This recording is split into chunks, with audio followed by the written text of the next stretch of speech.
Should you pay off debt before you start saving? Stay tuned. I'm going to answer this question and give you some more money advice.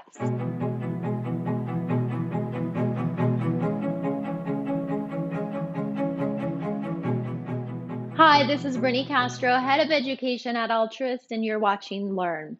All right, when you're on your financial journey and maybe you're just starting out or maybe just starting to take control of your finances for the first time and you have some debt, you might be thinking, well, do I focus on paying the debt off first before I save for other goals such as my home down payment or retirement? Or do I do both? Or how do I do it? So today I'm going to answer that for you.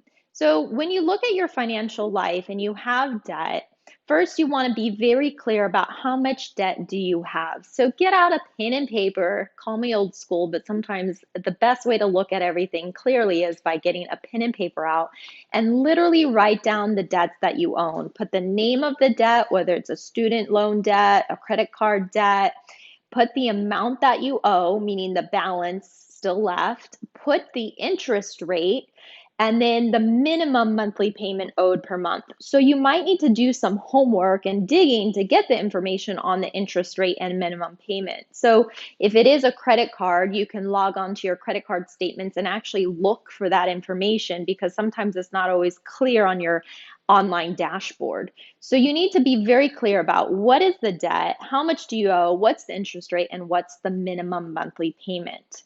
Then look at that as a total and figure out, okay, based on that, and how much you have in your savings or cash cushion account, how are you going to balance this act of saving for both, right? You want to save into your cash cushion account and work toward paying off the debt. So that's going to come down to looking at your monthly budget. So we talk a lot about the 50-20-30 rule of thumb for your monthly income. And I know if you live in a big city, it might be a little bit more that you're paying for fixed expenses, but typically we always start with the 50-20-30. So look at your budget and see how much of that 20% that you're supposed to be allocating towards your financial goals can you add toward building a cash cushion and paying down debt. So that's going to be very specific to your own cash flow. If you find, let's just do an example, you have $300 per month that you can allocate towards these goals, and you might look at your debt and see, okay, what debt has the highest interest rate? And maybe I'm going to put $200 into that debt payment while paying the minimums on the rest, and then $100 into my cash cushion. So in this case, you want to be able to do both. And the reason I say that is because it's really important when you're working on debt reduction to also have money in the bank or money in your cash cushion to back you up in case something happens. You know, you have a medical bill or you lose your job, or maybe you have a reduction of income or something breaks and you need to replace it, like your computer or something in your house.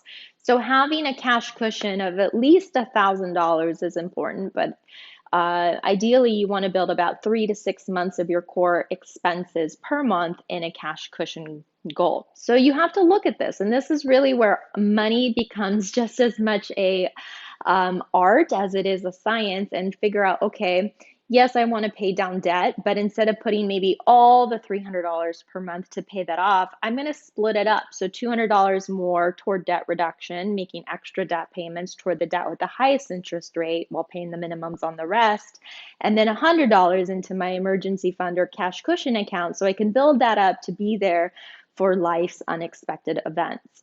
Now, sometimes, depending on this situation, you might even decide to just pay the minimums on all the debts until you get at least a few $1,000s into your cash cushion.